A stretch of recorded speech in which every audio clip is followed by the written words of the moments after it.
శ్రీమన్నారాయణ. జ్ఞానానందవయం దేవం నిర్మలాస్ఫటికాకృతిం ఆధారం సర్వవిద్యానాం హయగ్రీవ ఉపాస్మహే.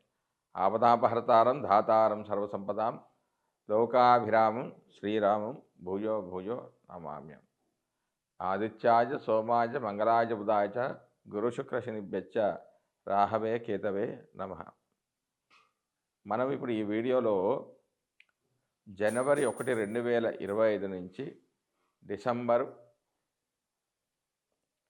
31, 2025 వరకు సంవత్సర ఫలితాలు తెలుసుకుందాం. అందులో ముఖ్యమైన 4 గ్రహాలే. అవి ఏంటంటే గురుగ్రహము, శనిగ్రహము, రాహుగ్రహం, కేతుగ్రహం. ఈ 4 గురించి మాత్రమే చెప్పడానికి మనకు వీలు ఉంటుంది. అంటే మిగతా గ్రహాలు అంటే రవి, బుధ, శుక్ర, కుజ గ్రహాలు ఇవి మారుతూ ఉంటాయి. కొన్ని 30 రోజులు, కొన్ని 45 రోజులు. ముఖ్యంగా శని ఒక రాశిలో 2.5 సంవత్సరాలు ఉంటాడు. గురువు సంవత్సరం, రాహుకేతువులు సంవత్సరంన్నర ఎప్పుడు కూడా అవి వక్రగతిలో సంచరిస్తూ ఉంటాయి. మానవ జీవితంలో ఈ 4 గ్రహాలు అంటే గురువు, శని, రాహుకేతువులు ప్రధాన పాత్ర వహిస్తాయి. ముందుగా మనం సంవత్సర గోచార ఫలితాలంటే ఏమిటి అనేది తెలుసుకుందాం. ప్రతి సంవత్సరము ఉగాది సందర్భంలో చేసే పంచాంగ శ్రవణంలో భాగంగా సంవత్సర గోచారాన్ని తెలియజేస్తారు. సాధారణంగా కూడా జరుగుతున్న సంవత్సరంలో తమకు సంబంధించిన శుభాశుభాలను తెలుసుకోవడం కూడా సంవత్సర గోచార ఫలితమే. ఈ విధానంలో ముఖ్యంగా ఆ సంవత్సరం శని, గురువు, రాహు, కేతువుల సంచారం ప్రధానంగా గమనిస్తారు. శని సంచరించే రాశి తమకు అనుకూలమా ప్రతికూలమా అని చూసుకోవడం అనేది ఉంటుంది.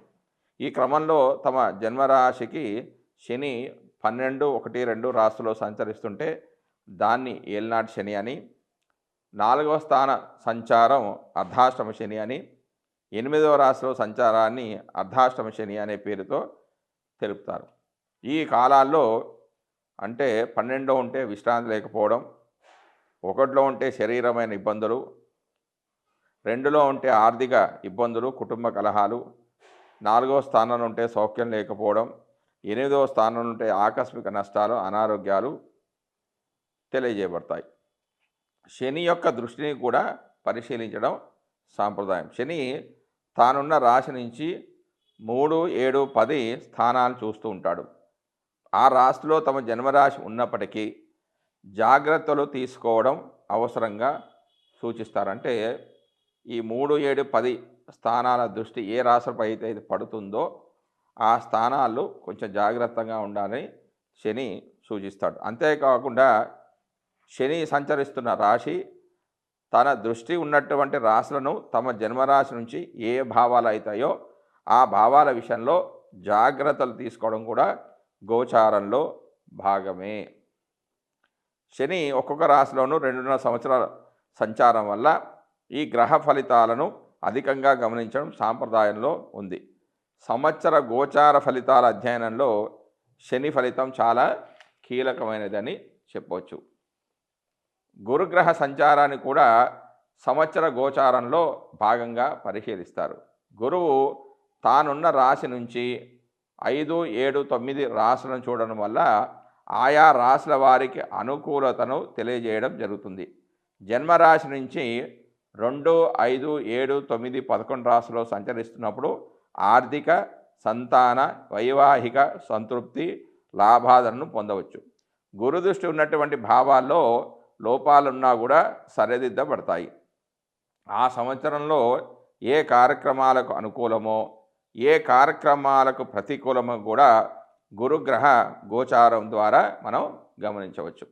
నూతన సంకల్పాలు నెరవేరడానికి, వివాహ, సంతానాది అంశాల్లో పరిపూర్ణత కోసం గురుగ్రహ గోచారం అనుకూలంగా ఉండే విధంగా చూస్తుండడం అనేది సాంప్రదాయం. రాహుకేతువులు తామున్న రాశులకు అనుసరించే భావాలకు సంబంధించిన అశుభ ఫలితాలను ఇస్తుంటాడు. ముఖ్యంగా 3, 6, 11 స్థానాల్లో తప్ప మిగిలిన స్థానాల్లో ఆయా భావాలకు లోపాలను తెలియజేయడం గోచార సాంప్రదాయం. ఏదైనా శుభగ్రహంతో కలిసి ఉన్నప్పటికీ ఆ గ్రహం యొక్క శుభత్వాన్ని తగ్గించే విధంగా రాహు కేతువు గ్రహాలు ఉంటాయి. అందువల్ల ప్రతి రాశి వారికి రాహు కేతు ఉన్నటువంటి భావాలను జాగ్రత్తగా చూసుకోవాల్సి ఉంటుంది. శని, గురువు, రాహు, కేతువులు అధిక కాలంలో ఒకే రాశిలో సంచరించడం వల్ల సంవత్సర ఫల నిర్ణయంలో వీరి ప్రాధాన్యం అనేది అధికంగా ఉంటుంది. జై శ్రీమన్నారాయణ. కుంభరాశి వారికి 2025 సంవత్సరంలో సంవత్సర ఫలితాలు ఏ విధంగా ఉంటాయి? ముందుగా గురుడు యొక్క ఫలితాలు. జనవరి 1, 2025 నుంచి మే 13, 2025 వరకు గురుడు 4వ స్థానంలో సంచరిస్తూ ఉన్నాడు. 4వ స్థానంలో సంచరించడం వల్ల అశుభ ఫలితాలే వస్తాయి. కష్ట నష్టాలు, గాయాలు ఇవే కాకుండా ఆస్తి నష్టం కూడా ఉంటుంది. ఇంటా బయట మానసిక అశాంతి అనేది ఉంటుంది. కష్టార్జితం అంతా వృధాగా పోతుంది. పదవీ భంగం అనేది కలుగుతుంది. ఖర్చులకు సరిపోయే ఆదాయం అనేది ఉండదు. మొత్తం మీద నిలకడ లేని అశాంతి అనేది వీరికి ఉంటుంది. అయితే తాను చతుర్థ స్థానాన్ని కాకుండా తాను వీక్షించే స్థానాలు అష్టమ, దశమ, వ్యయ స్థానాలు కూడా వీక్షిస్తాడు. కాబట్టి అందులో ఏమన్నా లోపాలుంటే వాటిని కూడా సరిదిద్దుతాడు. అవేంటో ఇప్పుడు మనం చూద్దాం. అష్టమ స్థానంలో నిరాశ, నిస్పృహ కలగకుండా ధైర్యాన్ని నింపుతాడు. దూర ప్రయాణాలు చేసినా లాభాలుంటాయి. శారీరక శ్రమ పడ్డా దానికి తగ్గట్టుగా లాభం ఉంటుంది. ఉద్యోగం భంగం కాకుండా చూస్తాడు. పెద్ద పెద్ద గొడవలు కాస్త చిన్న గొడవలుగా మార్చి ఇబ్బందులను కొంచెం తగ్గిస్తాడు. కష్టపడి ఫలితాలను చివరికి ఇచ్చి వెళ్తాడు. తీర్థయాత్రలు, పుణ్యక్షేత్ర సందర్శన వల్ల డబ్బులు ఖర్చు అవుతాయి. శుభకార్యాలకి ఖర్చు ఎక్కువగా పెడతాడు. తర్వాత 14 మే 2025 నుంచి 17 అక్టోబర్ 2025 వరకు పంచమంలో సంచరిస్తున్నాడు గురువు. పంచమంలో గురుడు శుభఫలదాత. జన్మరాశి నుంచి గురుడు 5వ రాశిలో సంచరించే కాలంలో మంచి ఉద్యోగ అవకాశాలను, పదోన్నతిని ఇస్తాడు. కీర్తి ప్రతిష్టలు ఉంటాయి. సంఘంలో గౌరవ మర్యాదలో లోటుండదు. సంతాన మూలకంగా ఆనందం ఉంటుంది. ఇంటిలో శుభకార్యాలు జరుగుతాయి. దైవ కార్యాల్లో పాల్గొంటారు. స్వయం సమృద్ధితో ఇతరులకు సహాయం చేస్తారు. బంధుమిత్రుల సహాయ సహకారాలు అందుతాయి. తన ప్రత్యేక దృష్టి చేత లగ్నాన్ని, భాగ్యస్థానాన్ని, లాభాన్ని వీక్షించడం ద్వారా ఆ ఫలితాలన్నీ ఈ విధంగా ఉంటాయి. ఉద్యోగంలో, రాజకీయాల్లో బాగా రాణిస్తారు. ధనాదాయం బాగా పెరుగుతుంది. కీర్తి ప్రతిష్టలు కూడా పెరుగుతాయి. బంధుమిత్రుల యొక్క సహాయ సహకారాలు లభిస్తాయి.